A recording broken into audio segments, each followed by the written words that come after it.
Hey guys, welcome to a Back to Jerusalem live podcast. I am doing this while traveling.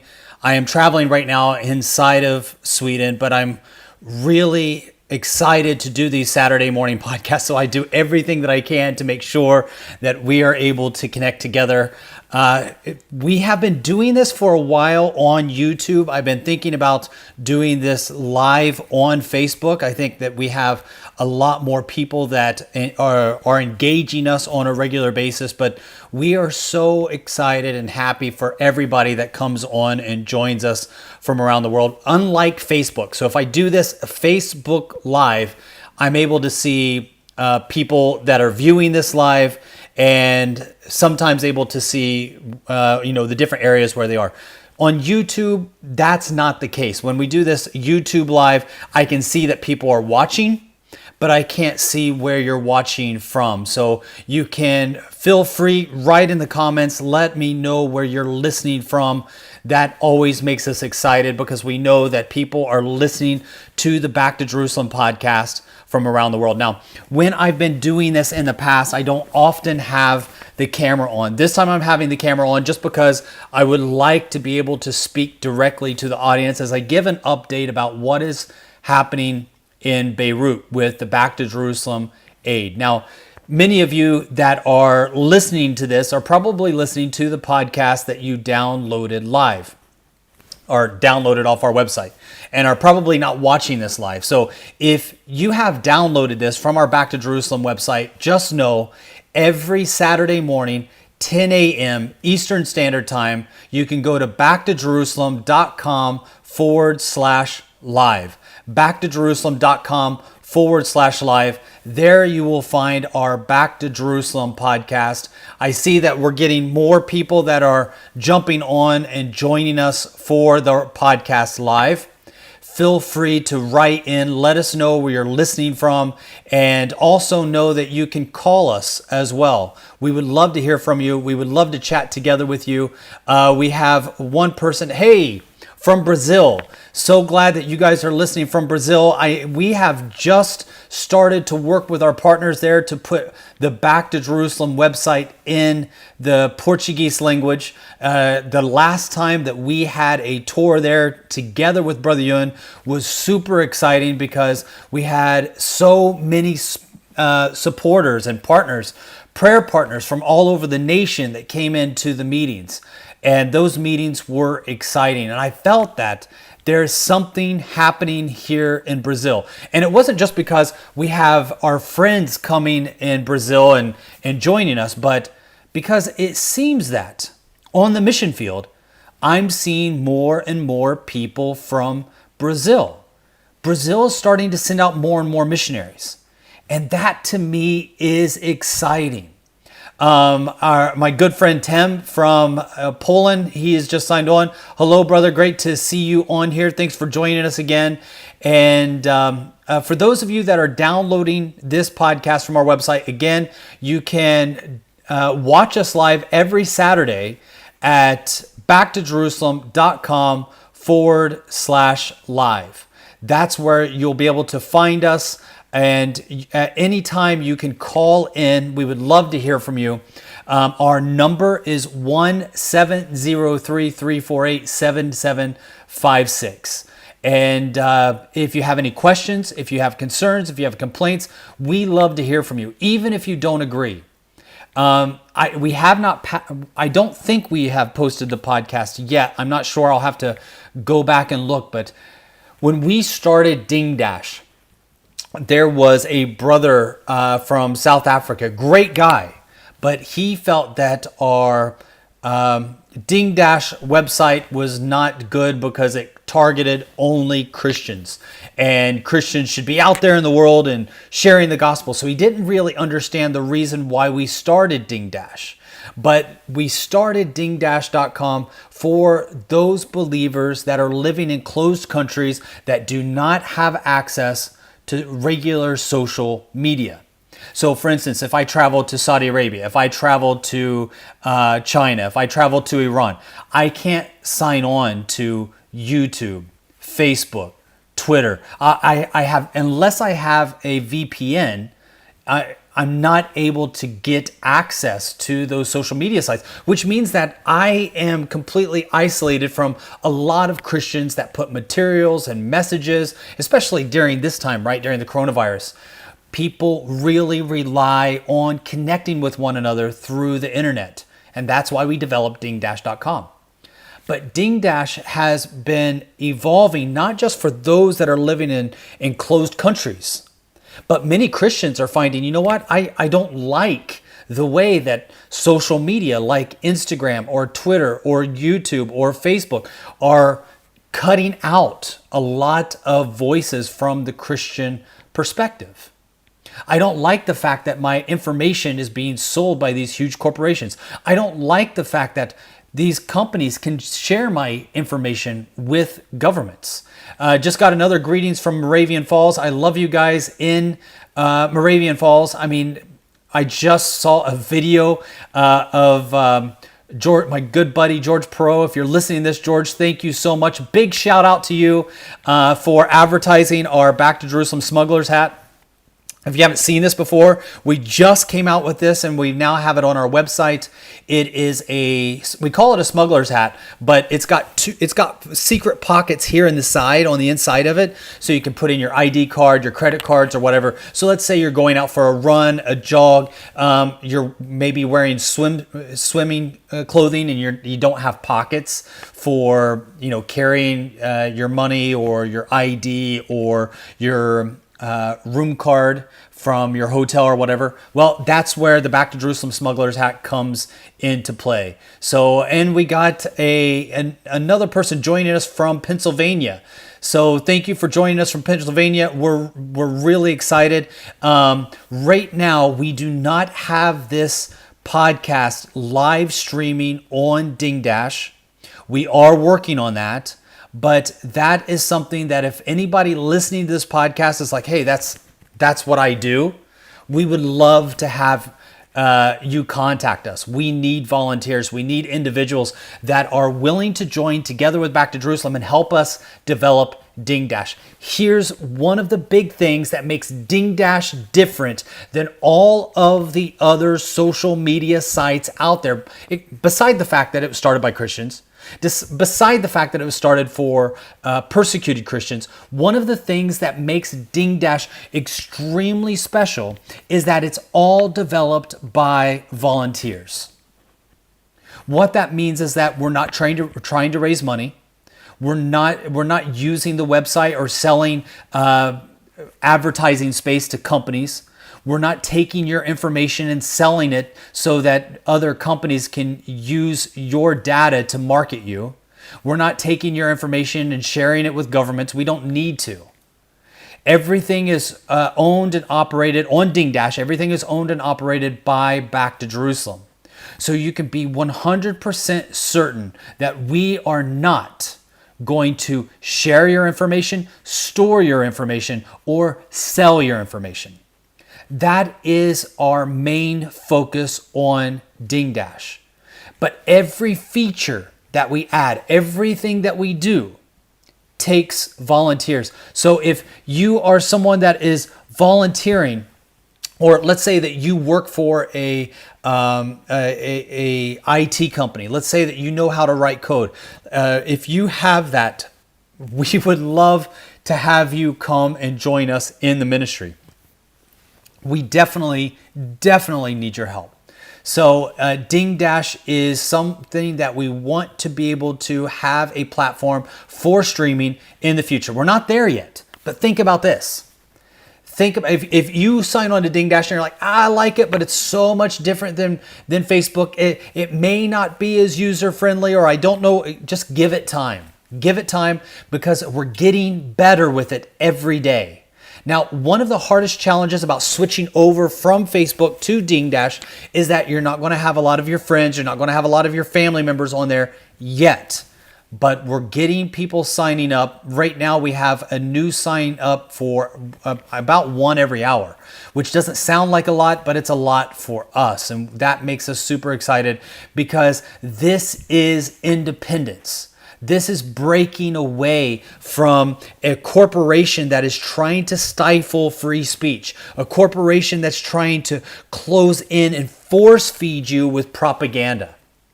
So Ding Dash is serving a major purpose. If you look at Facebook, Facebook alone has over 48,000 full-time employees. 48,000 full-time employees. We have a couple volunteers on Ding Dash. So praise God that we've been able to do as much as we have. That is where I'm giving the most updates for our efforts in Lebanon. So if you've been supporting our efforts in Lebanon, thank you so much. We have already sent funding to Lebanon. We've already sent more funding than what we've received. And the reason why we've been able to do that, we sent money right away to those that were hit in Beirut. And the reason we were able to do that is because we have so many gatekeepers. So if you're listening to this podcast, if you are watching us live and you are a gatekeeper, we want to say thank you. You are one of the main reasons why we are able to do what we feel that God has called us to do. If you're not familiar with gatekeepers, gatekeepers is a group of people that partners with us every single month. They're prayer partners, they believe in the vision, and they want to see the completion of the Great Commission, not just in words. Now, we're not very good at doing, amazing broadcasts, i.e. this. This is basically me sitting down with my phone, very simple earphones that I use when I'm traveling around. We don't spend any money. No money is spent on our production, and you can tell, right? It's not a big secret. If you look at our live Facebook feeds, if you look at our like what I'm doing right now, or if you listen to our podcasts, all of our podcasts that you listen to is basically being recorded on my broken Samsung phone. It's an older version, but most people listen because of the content. The thing is that we don't spend any of the funding on production. We don't spend any of the funding to get this information out there. We spend as much as we can on the ground to complete the Great Commission. And we want to thank all of the people from around the world that come on and join us as gatekeepers. We want to let you know that a lot of the things that we do are done because of your support. I just saw somebody write in, Jay Rinder. Jay Rinder, let us know where you're writing in from. Hey, we are happy to see you, happy that you have signed on to join us for this Saturday morning podcast, live podcast. Also, feel free to call us. I'm just going to put this in the comment box. So for those of you that are following us live, you can look over in the comment box and you'll see that our number is 1-703-348-7756. Now, that is the number that you can call if you want to call in and talk with us. We would love to hear from you. Now I want to give you a brief update on what has been taking place in Beirut for our Beirut aid. Jay Rinder, thank you so much. Where are you writing in from? It's great that you are listening. I'm super excited to see you on there. And we got someone else from Portugal. Hey, Pedro from Portugal. So glad that you have decided to join us. And it looks like Jay Rinder is from Texas. So writing in from Texas. One of the things that I love about the Back to Jerusalem podcast is that we're reaching people from all around the world. We usually get somebody on here that's often writing or listening to us live from Israel. And I want to just give a big shout out because last week, this is pretty big for us. Last week, we just reached number 1 for Christian podcast download on iTunes. So number 1 Christian podcast on iTunes in Israel. That's a big deal for us. We're a really small group. We definitely are punching above our weight on that one. So thank you guys for listening to us and downloading this podcast from Israel. But just from today, for people that are listening live and joining us live, it is pretty exciting to know that we have people already from all around the world. Just those that have signed on and said hello. We got you from Texas. We got you from Pennsylvania. We got you from North Carolina, South Carolina, from Brazil, from Portugal. I want to thank you guys so much for joining us. So, as an update, guys, just know this. Right now, Beirut is in a lot of pain. Beirut needs your prayers. This is a location that was actually hurting long before the explosion. So if you've been watching the news at all, you'll know exactly what I'm talking about. If you've been living in a cave and you haven't heard about what's taking place inside of Beirut, I want to just give you a quick update. Hey, Jake from Canada, thanks for joining us. We have so many of our Canuck friends that have been signing on from Canada. Our office in Canada continues to see a lot of growth with Back to Jerusalem. We were hoping and praying that we could do our Back to Jerusalem tour in Canada for October of this year. I don't think it's going to happen. I just don't think it's going to happen. I wish it would. We would love to get to Canada. We already had to cancel our tour for March. We were hoping that we could do our tour in Canada for October, but it just doesn't look like it's going to happen. So what we are looking at now, possibly, is doing a live broadcast together with Uncle Tong and Brother Yun. Uncle Tong is the translator for Brother Yun, if you've ever seen him speak live. And we're hoping that we can get the two of them and do a live broadcast for the churches that had invited Brother Yun to come. So we love our friends in Canada. We're excited about our new office in Canada. And we are so thankful for all of our friends that have decided to join us to complete this Great Commission. So let me just share this. We have been working in Lebanon for the last more than 10 years. I don't know exactly what year it was that I would have to go back and look at my notes, and I'm not traveling with my notes at the moment. I'm in a special situation when it comes to a lot of notes that I have from the history of our projects, because I have not been able to go to our office in China since January. So when I left China for 2 weeks to go to the United States to have our ambassadors meeting and to host our hackers conference. But when we had our hackers conference, I decided to bring my family here to Sweden, where we have been since February. So unfortunately, I don't have the notes of the first time when we first went into Lebanon and have been doing our projects there in Lebanon for a while. But I can tell you this. When we first moved into Lebanon, we started off running a business. Now, I can't give many details. And the reason I can't give many details is that the situation in Lebanon with our Back to Jerusalem missionary team would be very easy to identify if I give away too much information. So I've got people that are closely monitoring our media. They're closely monitoring our newsletters. They're constantly monitoring our updates on our website, and they're trying to look for information to find our Back to Jerusalem missionaries. So we're almost in a situation where we have to do a little bit of counterintelligence. We have to be very, very careful about the information that we share, because we don't want to jeopardize the safety of the Back to Jerusalem missionaries that are living, working, and serving in Lebanon. And because of that, I have to be very careful about telling you how we first got there, what we've been doing since the beginning of our projects inside of Lebanon, and what the Chinese were doing prior to this explosion that took place last week in Beirut. So when we first traveled into Lebanon, what I can tell you is this. Lebanon was not a focus. Okay, when people ask me, is Lebanon a focus of Back to Jerusalem? Do you have teams in Lebanon? As soon as the explosion took place in Beirut, people started to write to me from around the world asking, do you have teams in Lebanon? Or do you have teams in Beirut?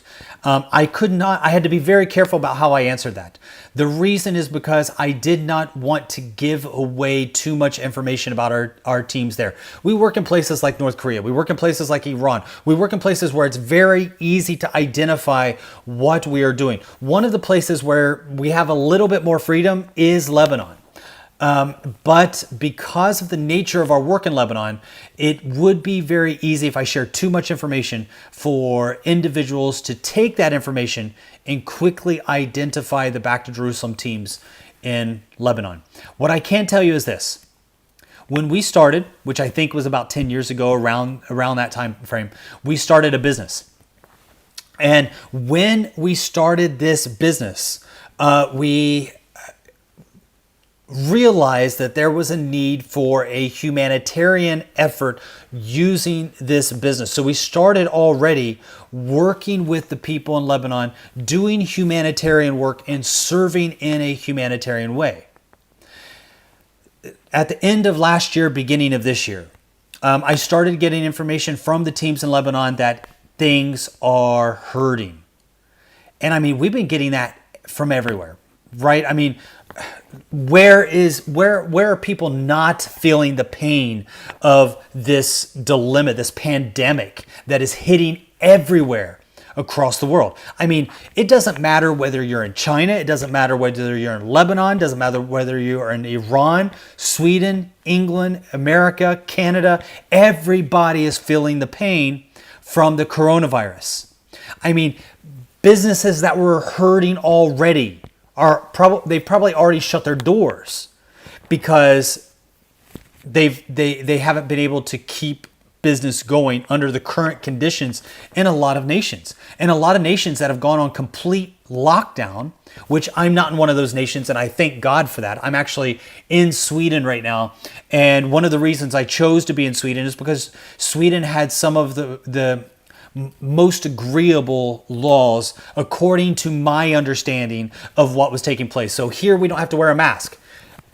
I have not really been convinced that I need a mask. You might be one of those people that are convinced that we need a mask. I did a podcast last week with a good friend of mine from Southern California. She's a mother. She's a believer, really hardcore Christian. She believes that all Christians should wear masks. It's a part of our religious duty.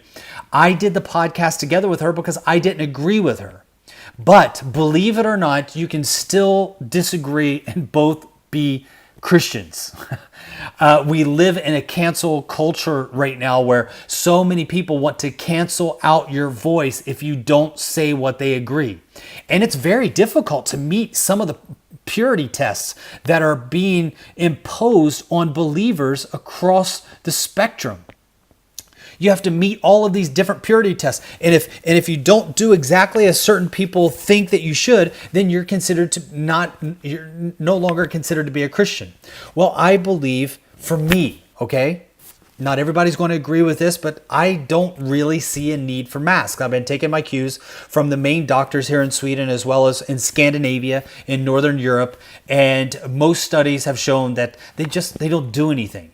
And I know that you can point to a million studies that prove the opposite, right? You can show that masks do something. And you might be one of those people that say, you know what? I don't think that masks do anything, but I wear it for the comfort of others. I wear it for the safety of others. Good on you. That's great. For me personally, I think masks just don't work. So not in this pandemic, not in this situation. And you might disagree with that. And I might change one day. Okay. But right now I'm happy to be in a country where I don't need masks. I'm happy to be in a country where my wife and I and my family are still able to go to church. I'm happy to be in a country where businesses have not been closed down. The tourist areas have not been closed down. The restaurants, the shops, the stores have not been closed down. That's been that has allowed me to be able to live my life at least the way that I would like to right now in this pandemic the way that we feel the most comfortable. And we really have been praying for the leaders of Sweden, as well as the leaders from other nations around the world as well. And so that has been one of the things that brought us here to this location where we're at right now. But not everybody agrees with that. That's why I brought on my good friend from Southern California who said, no, absolutely not. You have to wear a mask. And if you don't wear a mask, you should not be allowed to go outside. And it was great to have her on. It was great to have that debate. But right now we're shutting out voices that we don't agree with. And I don't believe that is safe for anyone.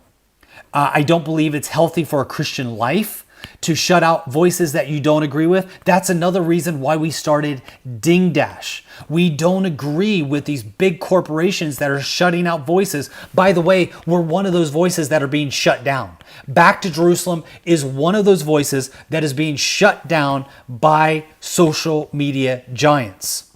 Now, I've shared about this before, but for those of you that don't know, we tried to do a campaign last year to raise money for Iraq. This exact time last year, to raise money for Iraq. We have one of our Back to Jerusalem volunteers out of the Netherlands, works for a marketing company that does social media marketing. They're very, very good at it. So we handed over our account information for this company to do some free promo things to raise money for Iraq. And what we found was that Facebook would not allow us to do any advertising. Now, we can do personal advertising, but not through this company. This company said, listen, Eugene, I've never seen this before. They told me, we've never seen this before. In all the years that we've been doing online marketing, we've never once been stopped. And so basically they said, sorry, there's nothing we can do for you. They contacted Facebook many times. We even had individuals that came to one of the meetings where I spoke at a Ivy League college gathering of people from Harvard, Princeton, Brown. We had a big meeting in New Jersey last year. I was a speaker together with a other ministry leader named Heidi Baker. So me and Heidi together did a closed door meeting in New Jersey for Christians that attend these universities. And in one of the meetings, we had an amazing young lady who works for Facebook come out and said, hey, I work inside of Facebook. Let me find out if I can get anything through for you guys. And it was still, there was nothing we could do. We were not able to bring the ball 1 yard closer to the goal line. We were still, I believe we're being shadow banned. We have not grown at all for, I think, the last year. I think we've been stuck at 35,000 followers. Now, we could probably pay Facebook more money to get more followers, but I'm not going to do that. We stopped doing that a while ago. So we still use Facebook, but we're not putting any resources into Facebook. We're not putting any money into Facebook. And we have experienced what it's like to be directly shadow banned and closed down by Facebook. And we don't agree with that. We believe that the way to overcome evil speech, we believe the way to overcome fake speech, we believe a way to overcome hate speech is not to regulate speech, but to open it up to more speech. More speech allows the overcoming of bad speech. That's why I believe the enemy, above all other things, the enemy wants to shut down free speech. Wherever we see the enemy is in control, you cannot share the gospel. You cannot share the gospel. You can't share the light. It doesn't matter whether you're in a Buddhist country. And if you look at our book that we just put out called Leaving Buddha, Leaving Buddha shares directly from a Buddhist country into, or the area of Tibet, as well as Nepal, as well as India. Try to share the good news from in an area that controls free speech. By the way, we just got another shout out from St. Louis, Missouri. Thank you so much for doing a shout out from St. Louis. It's another location that, again, I love being with you guys in St. Louis. I'm probably going to make a lot of people mad But just outside of St. Louis is the main office for Joyce Meyer, and they have been a great partner of ours for many years. So I'm usually there in Fenton, Missouri, at least once or twice a year to meet with their team at their headquarters. They've been a big sponsor of Back to Jerusalem for many years. We carry out all of their projects inside of China as well as North Korea, and we've carried out several of their projects in other countries as well, like Iran. There's a lot of people that may not like them, but I am just so moved and touched by their friendship and their partnership. So I just want to let you guys know that all of our prayer partners in St. Louis, Missouri, thank you guys so much for your partnering. And Sharon, thank you for letting us know that you're listening to us live from St. Louis, Missouri. But one of the things that I notice is that when it comes to freedom of speech, think about this for a second. Where are the only countries in the world that allow free speech? The only countries in the world that allow free speech are the countries that have been influenced by Christianity. And you might point to places like Japan. You might find places that are not Christian and say, well, these places aren't Christian. They allow free speech. Yes, but they have been influenced by Christian worldviews. One of the beautiful things about Christianity is that we can allow freedom of speech. God allowed it. God allowed Job himself to stand before him and question him. God did not force Job. God didn't force anybody to follow after him. He allowed them free choice. He allowed them to freely love him or freely reject him. One of the things that we see in countries that are run by spirits, run by the enemy, whether it's Islam, whether it's Buddhism, whether it's Hinduism, whether it's atheism, in all of those settings, the very first thing that the enemy does, the very first thing is they shut down free speech. Do you remember Chaz?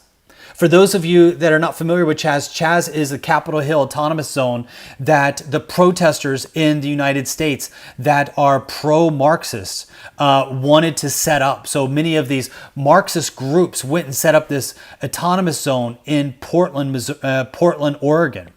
And the very first thing that you see that they did was shut down free speech. Journalists were not allowed to report unless, and they were told, this is on video, that journalists were told, if you do not report what we like and you don't report us in a favorable light, we're going to carry out street justice on you. There is a preacher that goes out onto the streets in Chaz in the Capitol Hill Autonomous Zone, tries to share the gospel. He gets a beat down. He gets thrown out in about 5 seconds. Borders went up, armed guards went up, IDs start being checked. They have these mafia groups that run around running the place like warlords. Free speech is out the window. Racism is endorsed.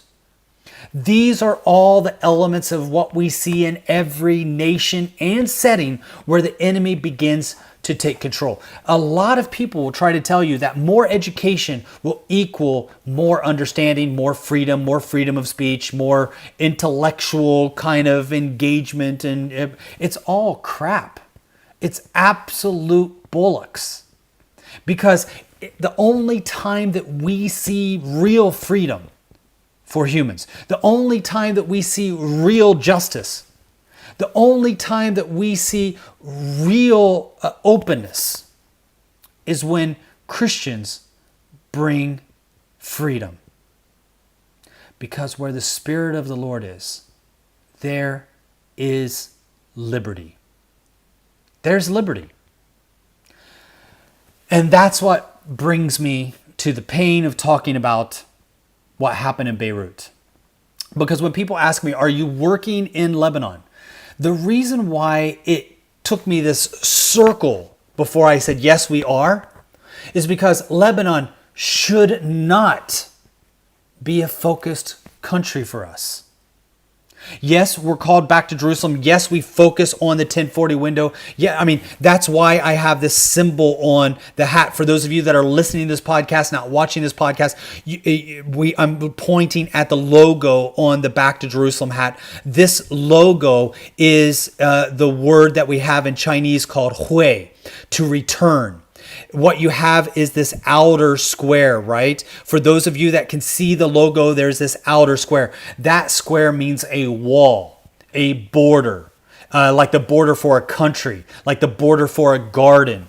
This wall in the Chinese characters, if you put a different symbol in the middle, that would be a king in a country or a kingdom. This wall is like we compare to the wall of Jerusalem. This inner square, which is also a Chinese character, which means mouth or gate, we believe helps us focus on the eastern gate, where the Messiah will return again, to the wall of Jerusalem. This Chinese character, which means to return, or hui gui ye lu salong, which is the Chinese word for returning to Jerusalem. So all of the nations that are in that area between China and Jerusalem are our focus. This is the area that we are focused on and where we want to bring the good news of Jesus Christ. So why do I say that Lebanon is not one of the countries that I feel that we should have been? We are, but I feel that it's a nation that should have already been won.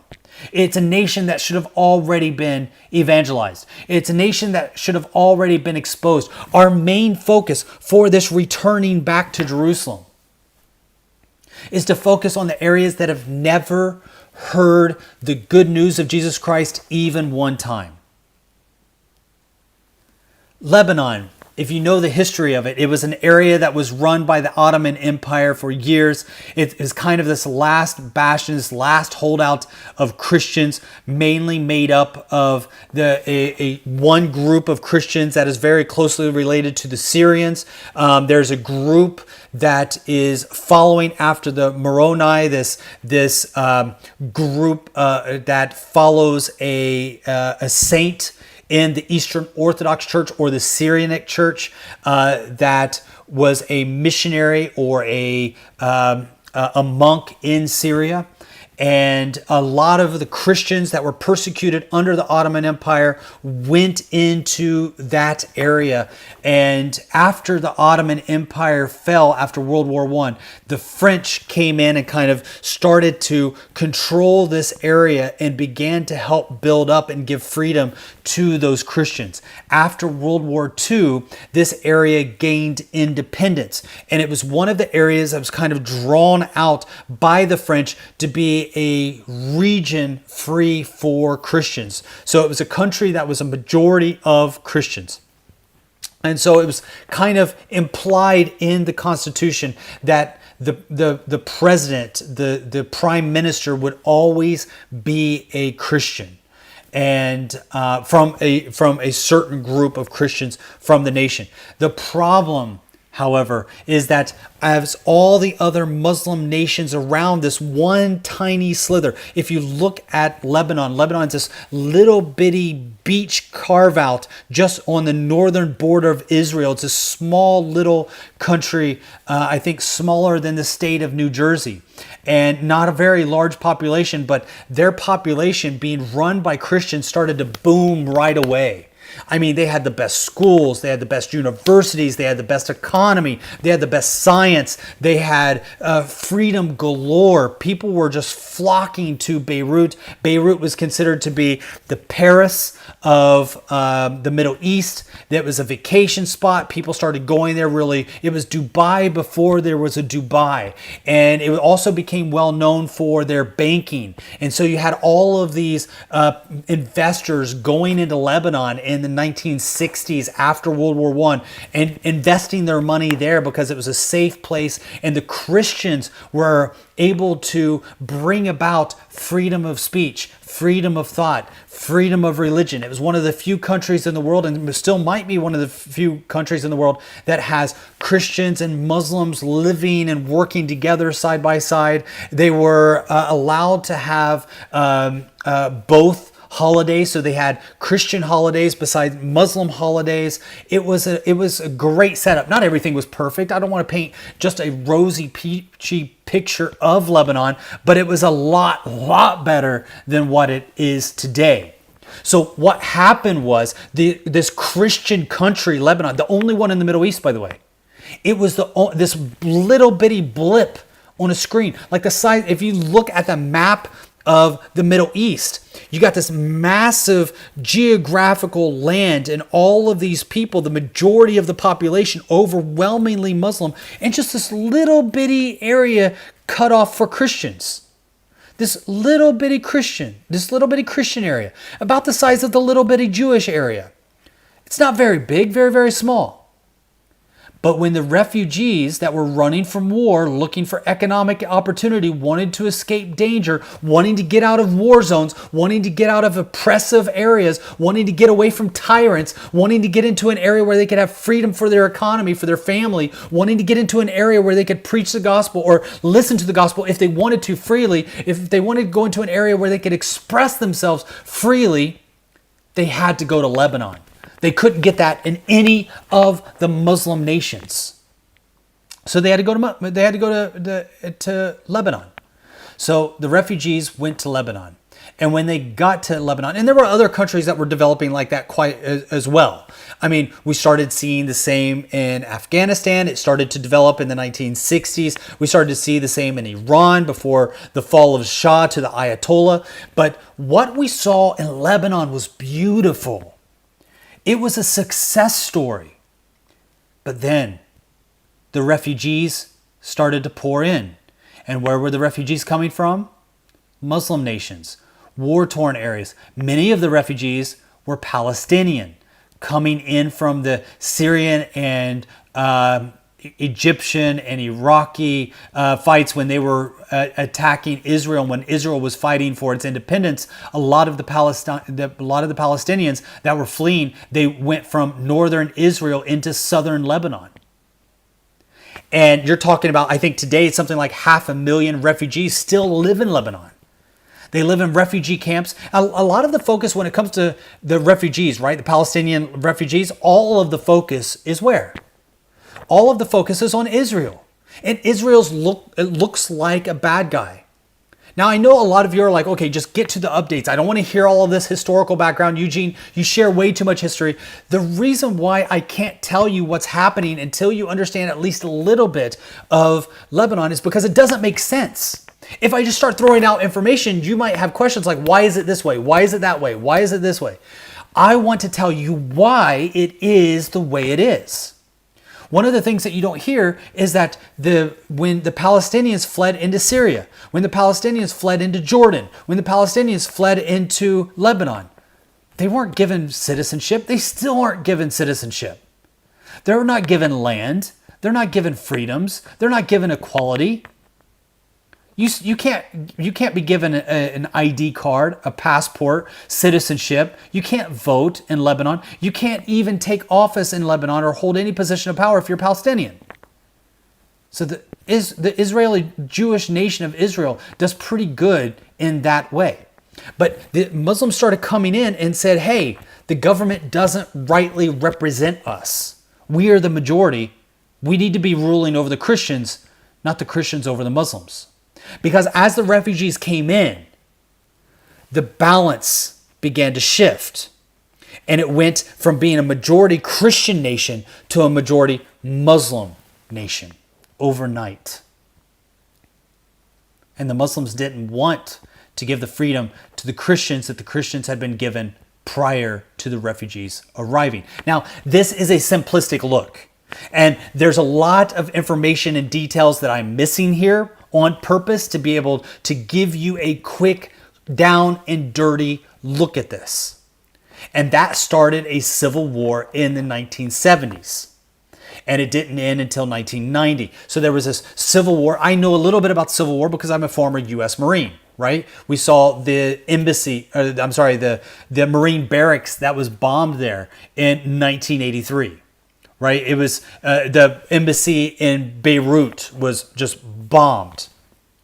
And so what we see right now in Lebanon is a really bad situation where Muslims are in charge, and now we have a majority of people groups in Lebanon that have not heard the good news of Jesus Christ even one time, because they live in areas where freedom of speech is not allowed. Freely sharing the gospel is not allowed. So, I said that to say this. I wish Lebanon was not one of our target nations for Back to Jerusalem.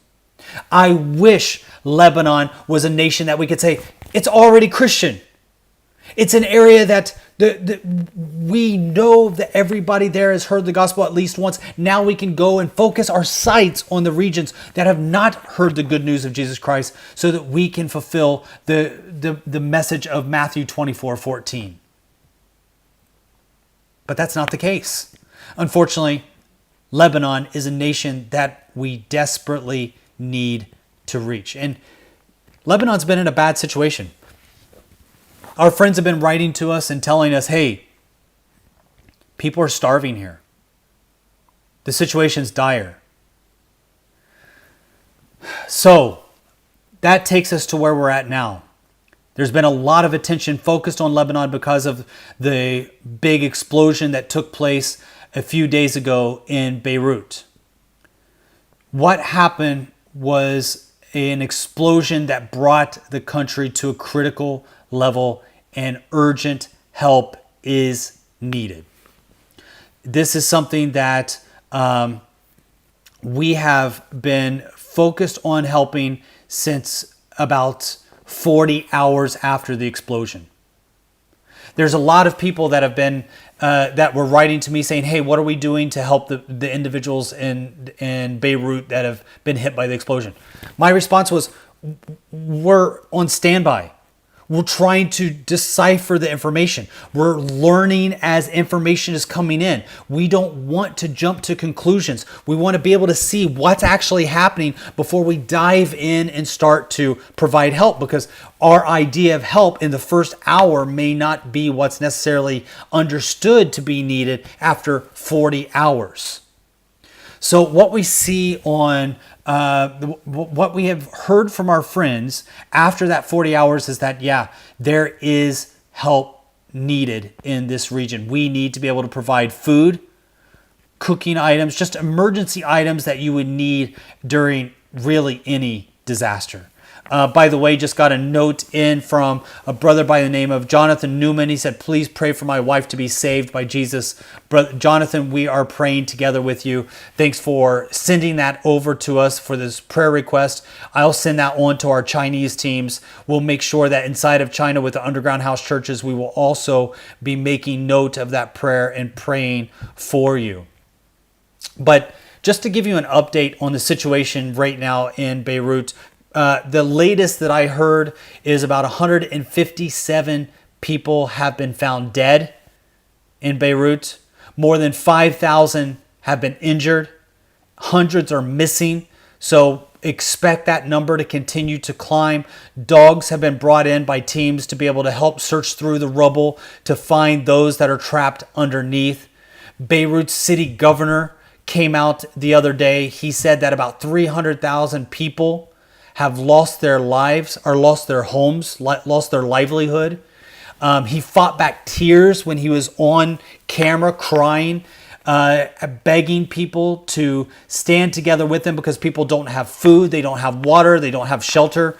It was a massive explosion. It was felt about 150 miles away. As far as in Eastern Europe, people felt the shaking all the way in Cyprus, all throughout the country, even in northern Israel. Houses were being shooken, windows shook.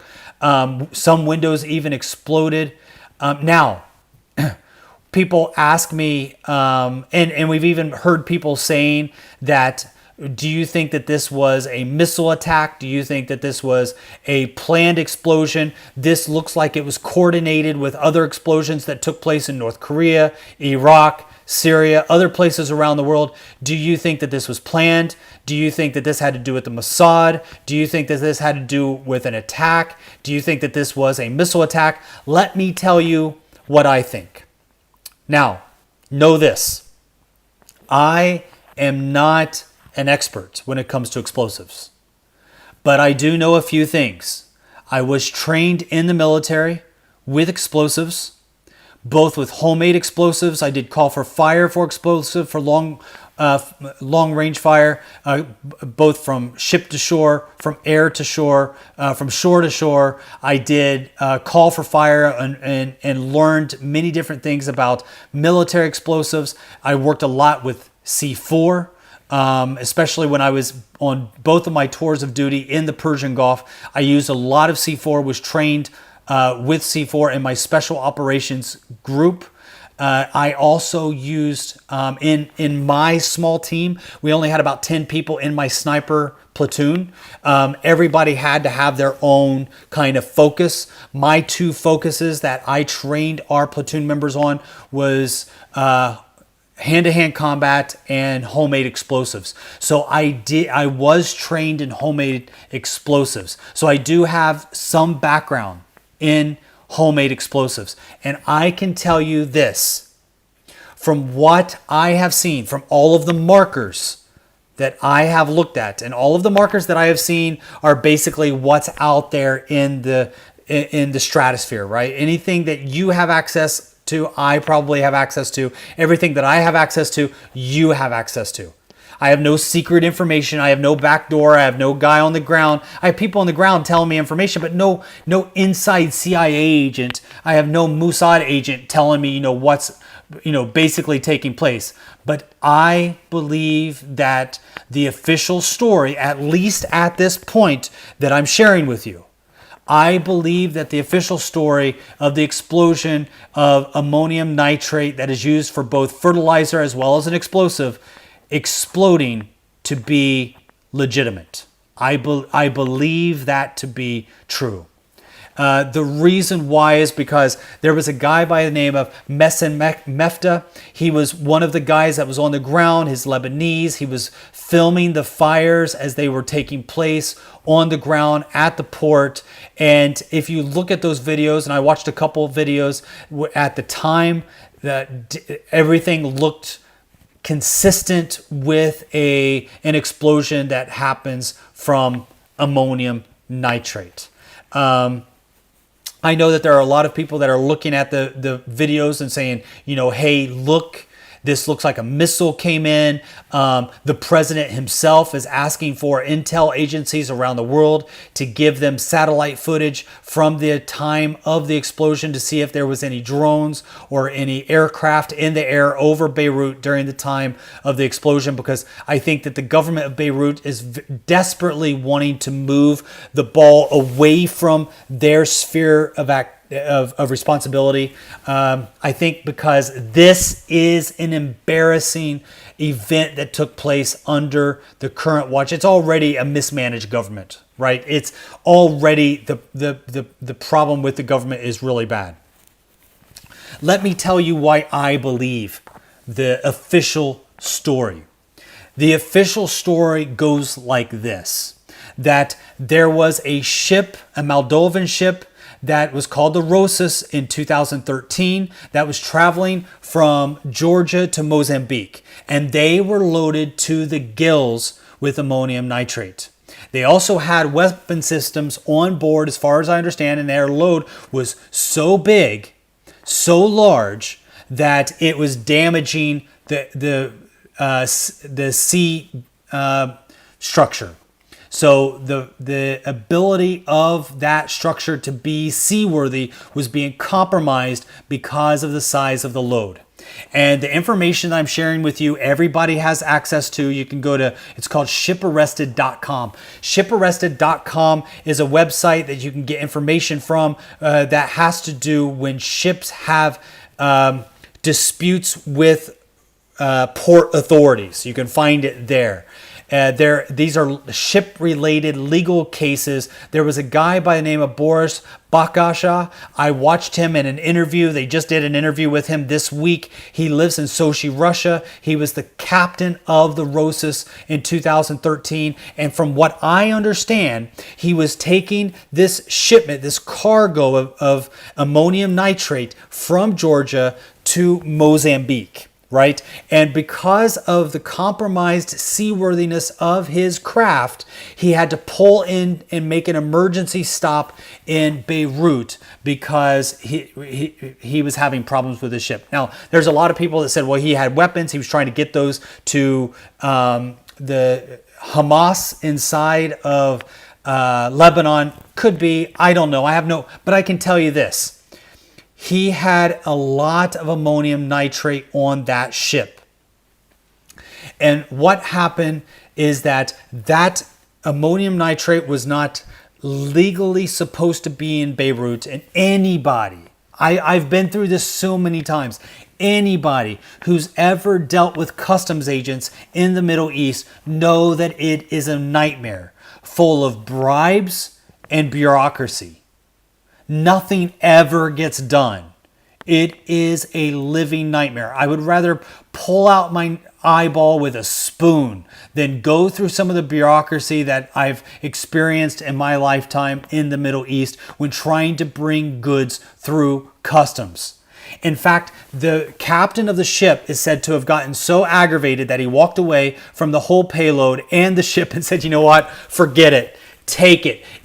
You're wanting so much money. You're wanting so much time. You're wanting so much effort. I would rather walk away and lose all of the money that I currently have invested in this shipment than continue working with you guys. I can totally see myself doing that. Absolutely. And so that happened in December of 2013. The ammonium nitrate was offloaded from the ship and put into a storage house on port. And several times the Port Authority called to the judicial branch trying to get that fertilizer either given out to the military or to farmers for free or to sell it. Either way, it needed to get out of the port. And every time, according to the official documents, their claims to the judicial group were denied, or were ignored, rather. So, August 4th, a fire broke out in a warehouse next to the grain elevator on the port area there in Beirut. Now, the warehouse where the fire broke out is right there where the ammonium nitrate is being stored. Now, you have to listen to this part for you to fully understand. If you look at the videos, click on the videos where there's one that's taken from the ground. That was the first one that was released. You can sit and look at that on the ground and you can see flashes of light going off in the smoke, right? Well, the people that were there said that was from fireworks. That there was a large storage of fireworks that were also caught by customs and taken off of ship and stored there on port. And so when this fire broke out next to a grain elevator and everything in that area was flammable, began to catch on fire, then these fireworks then caught on fire, which is then the brewing of the perfect storm where fireworks are shooting off. You can see them in the smoke. There's one, like I said, from the ground that is shot by this there's this guy that on his account, his name is Meshtan Mekdef, and he's actually the one that shows it. But then there's another one from a hotel room at the top window that's a perfect bird's eye view focused on this fire that's taking place. And then all of a sudden there's this massive explosion as the fire moved from the grain elevator to the fireworks to the ammonium nitrate. And the small explosion of the fireworks then hit the ammonium nitrate. Now, here's the thing with ammonium nitrate. The ammonium nitrate that exploded there's a lot of people that's like, oh no, that's not that. If you look at that explosion, that was not the explosion of ammonium nitrate. That was something much bigger. That was, I can tell you this, it wasn't a nuclear explosion, okay? That we know. If it was a nuclear explosion, you would have known. Could have been a bunker buster type of bomb, but you're going to need to deliver that payload with something a little bit bigger. But ammonium nitrate, let's just stick with ammonium nitrate for a second, okay? Because when people tell you, if you hear conspiracy theorists or whatever try to tell you that that's not possible to have that kind of explosion with ammonium nitrate, they're out of their stinking mind. It is absolutely possible. Have you already forgotten that the largest domestic terrorist attack ever to take place in the United States took place in Oklahoma City? This was the largest attack on American soil before 9/11, and to this day is still the largest domestic terrorism attack ever in the United States. If you don't remember, let me tell you, or if you are not aware of it, let me tell you, maybe I got some listeners that are a little bit young. They may not know, if you're in your early 20s, late 20s, maybe even early 30s, you may not know about this, but in the United States on April 19th, 1995, there was this massive attack that took place that even to this day is the largest domestic terrorist attack to ever happen in America, where a guy by the name of Timothy McVeigh has this little small U-Haul truck, and it is packed with, guess what? Ammonium nitrate. And he comes in and he releases that ammonium nitrate, explodes it, sets it off, and kills 168 people and injures about 680 other people, and it destroys 16 blocks of the city. 16 blocks. 324 buildings were demolished or were destroyed, and 258 other nearby buildings had their glass shattered. 324 buildings. And that was a fraction. That bomb, it was ammonium nitrate. It was made of ammonium nitrate, and it was set off by Timothy McVeigh. Do you know how many tons of ammonium nitrate that was in Oklahoma City? You're not going to hear this comparison, I don't think, anywhere else. I think that this might be the only place that you hear this comparison. Just to let you know, whenever you hear people saying that this was a bomb from the air, this was a bomb, I can be wrong on this, but I'm just giving you the information as I see it. I don't have a dog in the fight. I don't need to make this into a conspiracy theory. I'm just letting you know that this is something that I understand at least a little bit. Working with military grade explosions is in my background. That is in my wheelhouse. Was it my profession? No, but I was trained in it. So I am at least a little bit exposed and can speak with a little bit of understanding. I can be taken to school on this, no doubt about it. I can be proven wrong on this, no doubt about that. But my experience has shown that I believe what the official story is, at least on this story. That bomb that was made by Timothy McVeigh to take out 16 blocks in Oklahoma City and over 300 buildings destroyed was 2.5 tons of ammonium nitrate. 2.5 tons. Do you know how much ammonium nitrate exploded in Beirut? 2,750 tons. It was over 2,000 times bigger than what happened in Oklahoma City. So yeah, I believe that a greedy border agent wanted money. Just an annoying border agent probably required a lot of bureaucracy when they didn't get the bribes that they wanted. And so the ammonium nitrate was left on dock, and it wasn't being handled properly by the authorities, the port authorities, and now there's this massive explosion. What I want to share, though, is that the situation in Lebanon was really bad long before the explosion. Already more than 50% of the country was living under the United Nations poverty line. More than 500,000 children were starving, according to the United Nations Feed the Hungry. That was before the explosion. After the explosion, the numbers are much worse. We don't know what they are yet, but we know that they're much worse.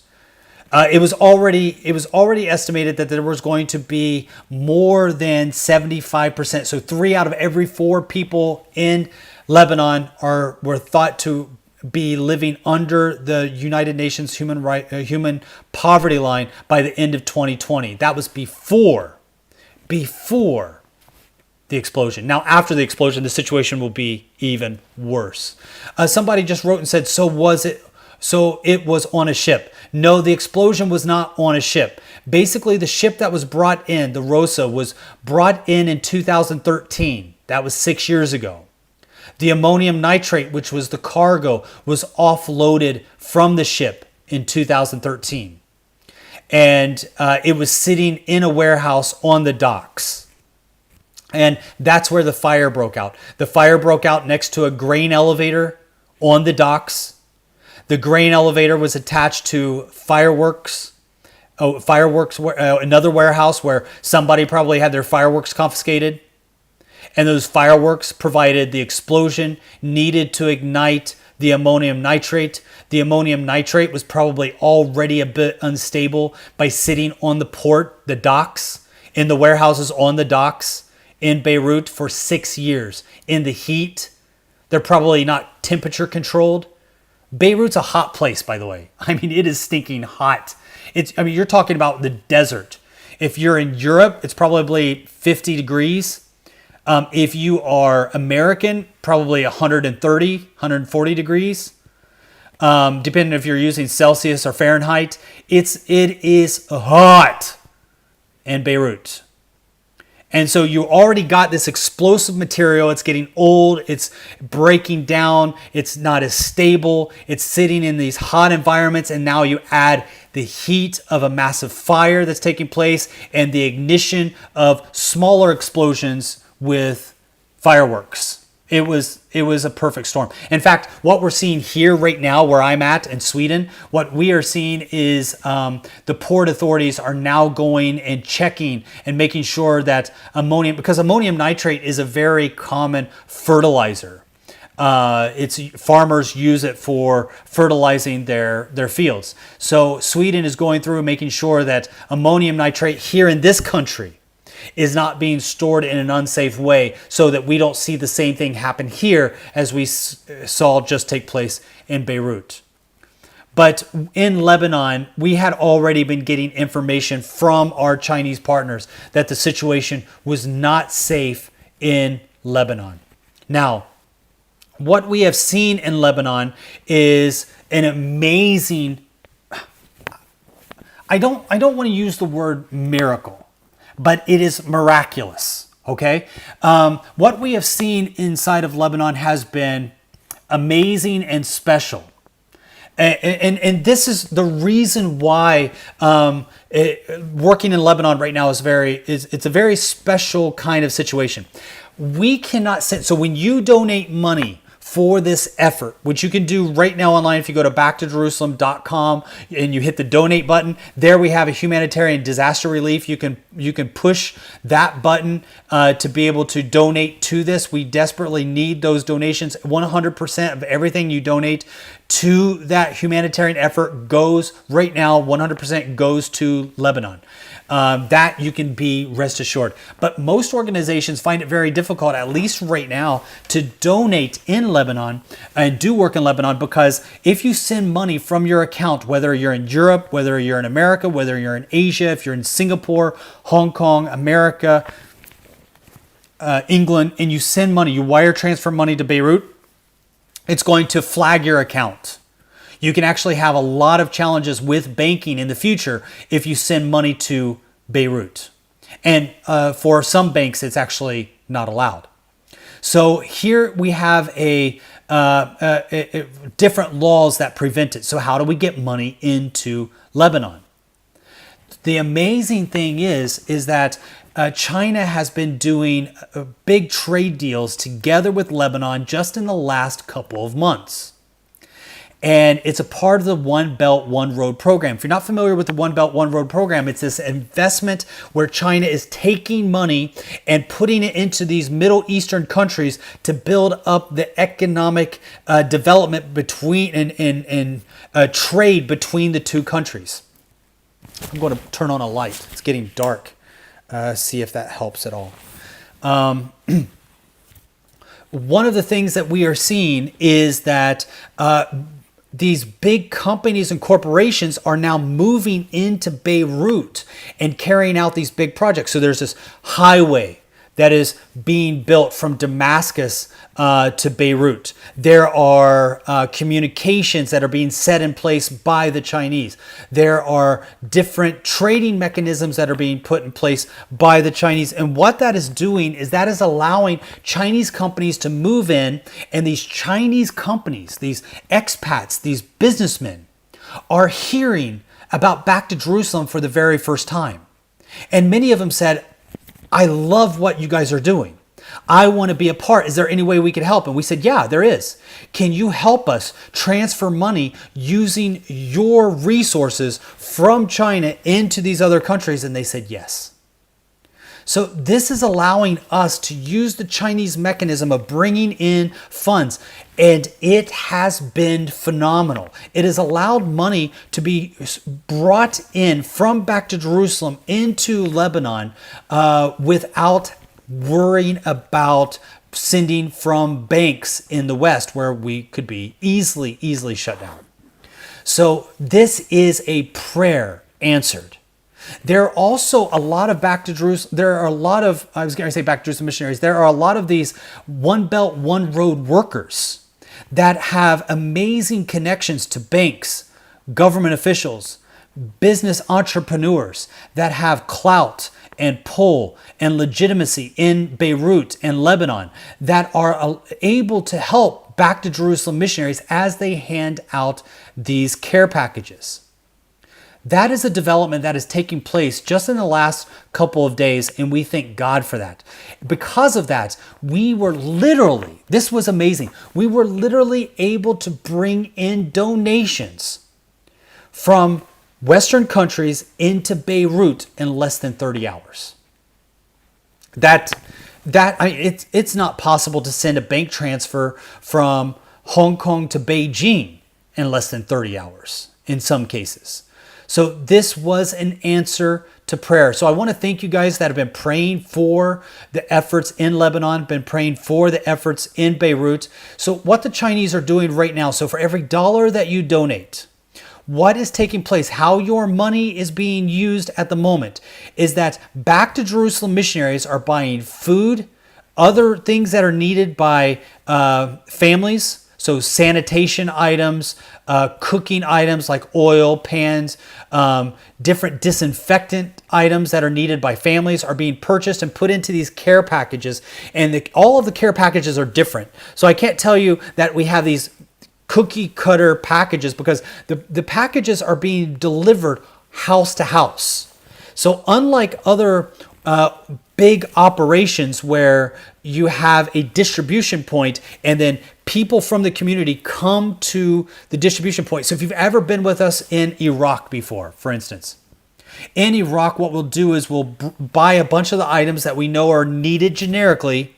We put them in a storage area, prepare these into packages, and then communities of people that are needy line up at a central distribution point, and then we hand out the items that are needed. That's the easiest way of doing it, but it's not always the most personal. The Back to Jerusalem missionaries are doing things differently, and what is making their efforts different is this. They are purchasing the items that are needed, and we are giving them the freedom and the leniency to be able to purchase what they think. They're the ones on the ground. The Back to Jerusalem missionaries are the ones that are there. They know the people that need. They know the people that are in want. They know the people in their situation. So we tell them, go and buy for each family what you know they need. And then put it into a package, write up a report on each one of those packages, And then the Back to Jerusalem missionaries are going into the homes of those that need these items, spending time with them, ministering to them, praying over them, creating relationship with them. This has a much longer lasting effect than just handing out things as fast as possible willy-nilly. Here allows us to not just help the body, but to minister to the soul. There are so many people right now, tonight in Lebanon, that lost their loved ones. Children that lost their parents, parents that lost their children, families that lost their brother, aunts, uncles, sisters. And they are in a state of mourning. They are in a state of need. Right now, many of them are not able to even properly mourn because they are in a state of survival. They're hungry, without shelter, needing to provide for their families.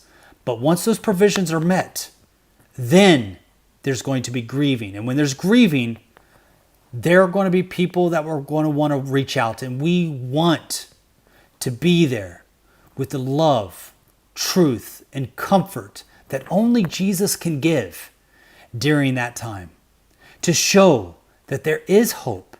To show that there is light in the future. To show that man cannot live on bread alone, but of every word that proceeds from the mouth of God. We want to provide the word of the Lord, the living word of the Lord, to those that are suffering, to those that have lost all hope. And if you are partnering together with Back to Jerusalem and you've become a gatekeeper, if you are partnering with Back to Jerusalem and you have donated, I want to say thank you. I personally want to say thank you. We are like your ambassador. The donation that you have given, the prayers that you have prayed, we've personally seen the faces. I'm looking at many reports and pictures and text messages and having conversations about what's happening. That is a huge blessing. That I apologize, but you're not going to be able to see because of security reasons. I will be posting some information very soon so that you can see what you've been supporting, so you can see who you've been praying for, so you can see the missionaries that you're partnered together with. But we have to be very careful to make sure that we don't give information about the area that we're working in, the manner in which we're working, or the people that we're working through. We need your prayers, and we appreciate your support. I want to thank you for joining us again for another Saturday morning live podcast. I want to thank you for all of those that have written in from all around the world, for those of you in Brazil and America and Portugal and Canada. Thank you guys so much. I love you. I appreciate your support. I appreciate your partnership. And I pray that this podcast has been informative for you. Again, I'm Eugene Bach coming to you live. And for those of you downloading our podcast on delay from somewhere within the borders of Sweden, God bless you.